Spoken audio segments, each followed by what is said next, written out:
So after escaping the Imperial sewers, the Oblivion intro I've completed more times than I can count, I felt like this remaster wasn't going to be anything new or special. But then something happened. I gazed upon the new rendition of Cyrodiil in all its glory, and I was automatically blessed with a feeling familiar, yet uncommon.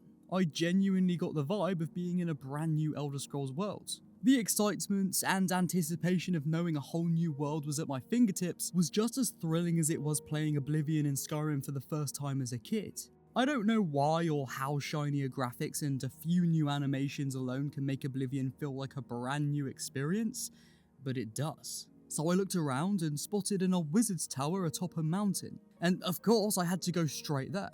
I wandered my way up through Cyrodiil's hills and encountered a few wolves and enemies which added to the vibe, but mostly I just took my time taking in the brand new scenery. This is genuinely the best looking Elder Scrolls game we've ever had, and within the context of the Oblivion Remaster, I find a level of irony in that. Anyway, I finally reached the tower. I picked the lock and went inside.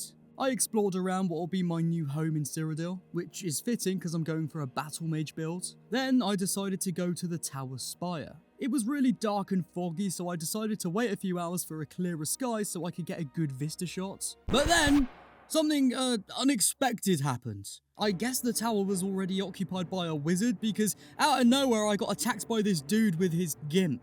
Or, imp. Yeah, no, they're probably not called gimps. So I blasted him off the tower, then went down and stripped him naked. Yeah, this is classic Elder Scrolls. We're back, baby! We're back! Oh, we're back! I wanted to start this first impressions video for Oblivion Remastered the way I did, just because the charm of Oblivion is better shown rather than talked about. Yeah, I mean, we're going to spend the rest of this video talking about it, but just know that no words can ever truly explain the feeling you get with Oblivion better than actually playing and letting the game speak for itself. As a huge lifelong Elder Scrolls fan who's put hundreds of hours into Oblivion, Skyrim, ESO, and even dabbled in Morrowind, I can safely say, at least for me, Virtuos was successfully able to modernize a really outdated game whilst respecting and retaining everything we all love about Oblivion. Honestly, this is how you do a remaster. I hope other developers take notes because I'm sick of companies like Ubisoft taking older games, amping up the saturation until the game becomes a deep-fried version of the original that spits in the face of its original art direction, which kills its own game's narrative themes and slaps a hefty price tag on it. Oblivion Remastered should not be taken as doing this because it absolutely doesn't. The original game is actually what drives the meat of the remaster internally, and Unreal Engine sits on top of all that to make it look more modern. I mean, that's how it works in layman's terms, but that's not even to take into account all of the new character animations, voice lines, better sound design, sleeker HUD and UI. I could go on, and I will throughout this video, but in more detail. Okay, let's start with laying any worries to rest. Oblivion Remastered doesn't rewrite the story. You've got the same experience here as you would have in 2006, narratively speaking and content-wise. That includes DLC. I have heard stirrings online that there could be new side quests added in the remaster, but I'm yet to find any myself, so I can't speak on that. The original and iconic voice actors haven't gone anywhere either. A lot of random NPCs now have new voice acting to make the world feel more realistic, especially when talking to Khajiits or Argonians, but it blends in very seamlessly with the original acting. So much so that when talking to an NPC, I had to question if I was actually listening to a new voice actor or one of the OGs. Here's a quick comparison to show the difference. Ontus Vannon, retired. Sleep late and read trashy books. I don't keep up with Mages Guild affairs anymore. Ontus Vannon, retired. Sleep late and read trashy books. I don't keep up with the Mages Guild affairs anymore. Don't worry though, the game still has the awkward NPC conversations we all know and love. Good afternoon.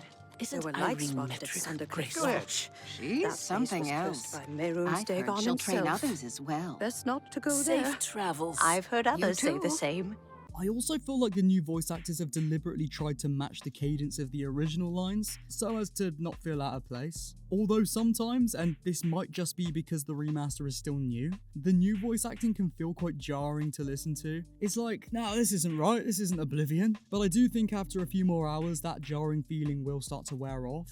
and the new will blend a lot better with the OG, I mean even more than it already does. But again, these are my first impressions, so I'll have to see if I feel the same way, you know, in like 100 hours or so. Now, something I really appreciate about the Oblivion Remaster is that they didn't try to go for some realistic approach that would have taken away from the art direction of the original. It goes for a more stylized, almost cartoonish approach that I think fits in with the look and feel of Oblivion very well. That could be due to limitations of overlaying a new engine on a really old one, but regardless of the reason the remaster looks the way it does, again, it just works. That being said, some of the new face models feel slightly off, with characters we've come to know and love looking like completely different people. I guess some things take some getting used to. To me, Oblivion Remaster looks a lot like a hybrid between ESO and Avowed. When it comes to new animations, it's like a new coat of paint. All the game systems aside from leveling, which we'll get into, are practically untouched from the OG Oblivion, but newer animations make what used to feel very floaty much more grounded.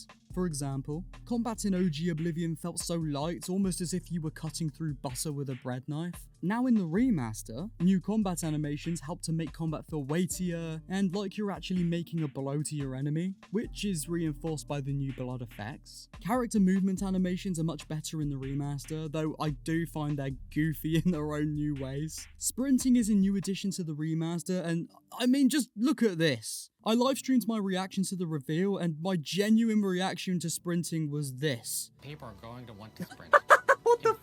New animations even go as far as to elevate the story as well, making it feel more almost lore accurate. For example, this is the Emperor getting game ended in the OG. No! Die! And this is the Emperor getting game ended in the remaster.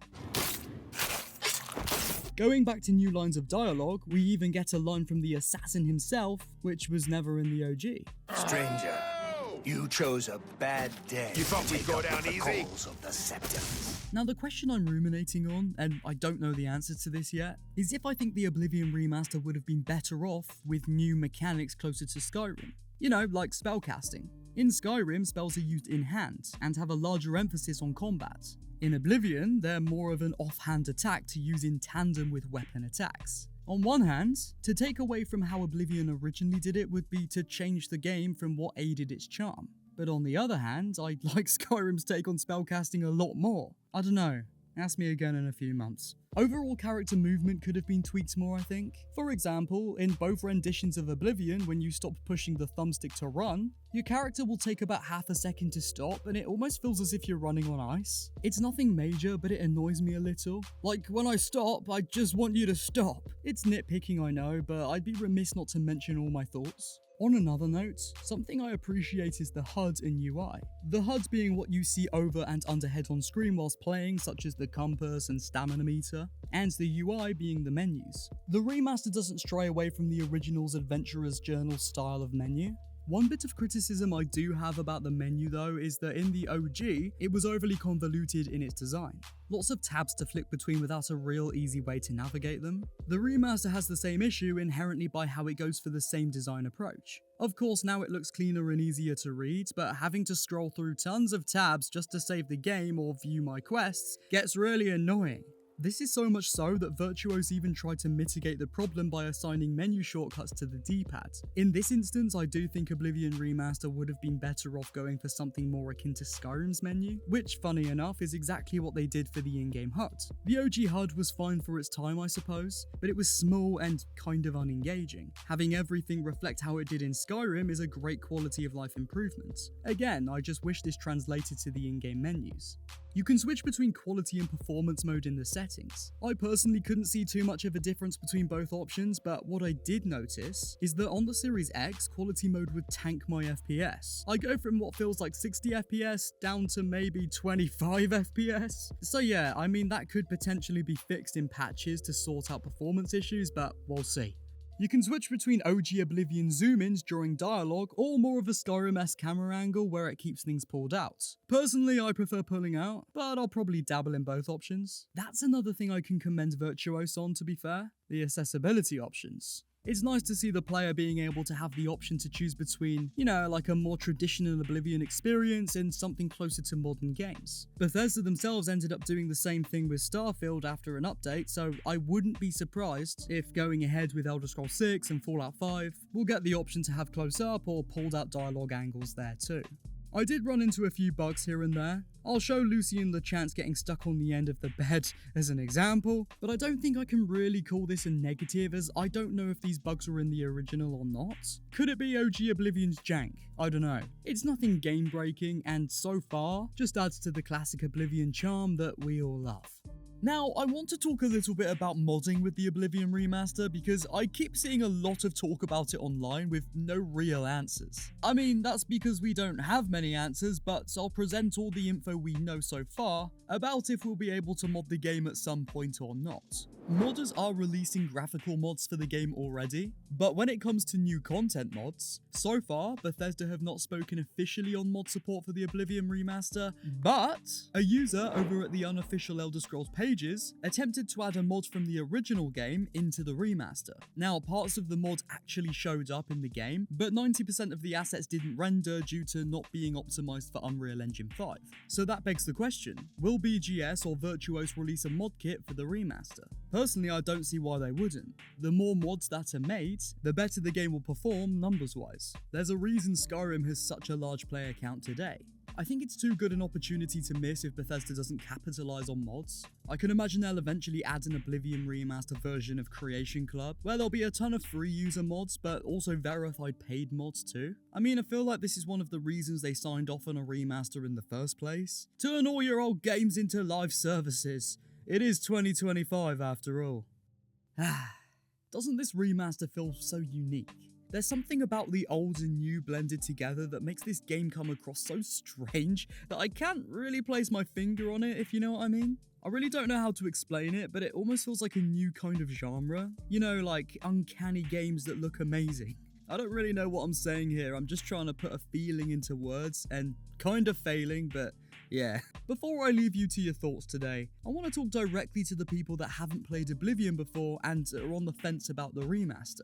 This is your sign to play it. If you played Skyrim and loved it, then this is a brand new Elder Scrolls experience for you to play right now. And I'm telling you, you're gonna feel right at home. Even if you somehow haven't played Skyrim before but love RPGs, again, play it.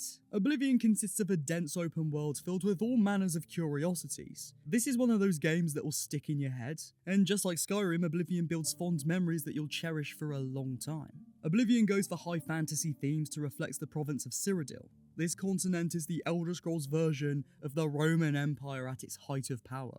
You'll come across cotton candy sunsets as you're filled with a sense of comfort, which will all be juxtaposed when you enter an Oblivion gate and see just how dark the game can get. This is the dark fantasy game, I'm telling you. Honestly, if you haven't played Oblivion before, then I envy the journey you're about to partake in. It's a beautiful mess of a masterpiece, and I love it, and I know you will too. Let me know in the comments what you think about Oblivion Remastered. Are you as happy with it as I am? Or are you disappointed? Let's get a conversation going. If you're new to Player's Pad and want more Oblivion Remastered content as well as in-depth videos covering great games of past and present, then consider subscribing. A like on this video is also appreciated, and of course, it goes without saying, I really appreciate you taking your time to watch this video today. Become a player of the pad. Yeah, see ya.